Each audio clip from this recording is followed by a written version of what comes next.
After 9 o'clock, thanks so much for being with us on Live at 9. Now, across the country, employees at dozens of Starbucks are looking into joining unions. And that effort here in Memphis led to the firing of several employees at the coffee giant's Poplar Plaza store. And to learn more about those efforts to unionize and what it could mean to other businesses and their employees, we're live this morning with attorney Alan Crone. Alan, thank you for being back on Live at 9. We do appreciate it. Starbucks recently was quoted as saying these actions by the employees were a significant violation of policy. How do you see it? Well, you know, what they're talking about specifically is they held a press conference inside of one of the Starbucks and evidently didn't lock the door. And I don't know if that means didn't lock the door to keep other people from coming in. It was after hours, or didn't lock the door after they all left. That is a little unclear from the reports I've read.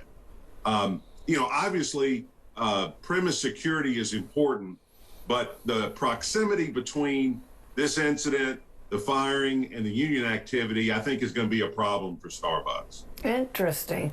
With regard to any business, our employees, we are a right-to-work state here in Tennessee, are employees who are trying to unionize allowed to use the company's office to either hold meetings to discuss unionization or hold a press conference bringing people from the media in? I mean, is that something that would be a problem for the employees in this? Generally not. And it depends on how robust the company's policies and procedures are for that sort of thing. For example, if the company allowed other community groups to use their facilities. That happens frequently with factories where there may be a large gathering hall that they let other people use. Well, you can't restrict that. But if the company has a specific policy about use of the facility after hours, then that could be a problem for union organizers. As you say, we're a right-to-work state, which means you don't have to join a union once a collective bargaining unit is established. But any concerted activity by two or more employees is considered labor activity.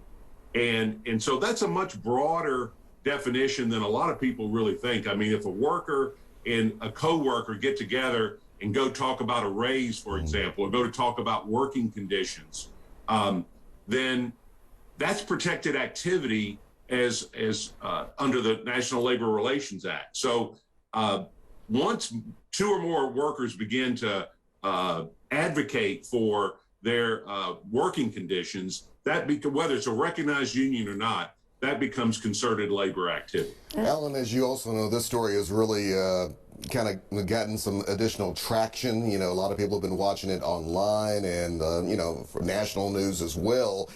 Do you think other businesses, as well as employees across the state of Tennessee, for example, should they be paying close attention to what's happening here in Memphis?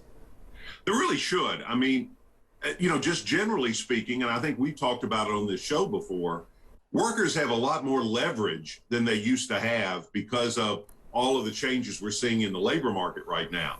And so I think that gives unions an opportunity to get in and advocate for organizing a particular employer and advocating for their position in a collective way. And so, Tennessee historically has not been a state where there's a lot of union activity. Mm-hmm. And I think that's going to increase. We're perhaps seeing the beginnings of that now with the Starbucks situation. And I think the best message for employers is, if that happens, don't take it lightly, don't blow it off, because those workers, that union has a lot of rights. The company has a lot of rights under the National Labor Relations Act. You should sit down with somebody who knows what they're doing and plan out what your response is going to be. Same thing with unions and union organizers. It's kind of a brave new world. So, they ought to be careful in how they proceed, because they don't want to overplay their hand. And so it's a complicated balancing act, but I think it's one we're going to see in some form or another moving forward. Interesting. It'll keep you busy. As you said, appearances, because of the timing, make it appear a little questionable, at least. But in general, companies have the right to set policies, correct? And Starbucks says, of course, it's not the unionizing discussion, it's the policy that troubled us and led to the firings. How are employees supposed to know what policies a company can legally set that they can say, nope, you either follow it or you're out, and which they don't?